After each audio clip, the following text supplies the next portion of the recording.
Hello everyone, welcome to the howto.org channel. To cancel our account on Netflix, let's put the mouse on the top right, on the small icon of the triangle. Here are some options. Click on Account.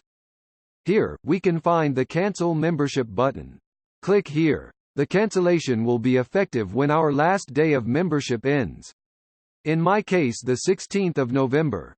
Although we have up to 10 months to be able to restart this option. We click on Finish Cancellation. Next, Netflix asks us the reason why we want to cancel the account.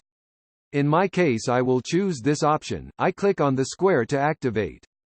Then click on Done, and that's it. Thank you for watching our video. We hope it helped you a lot.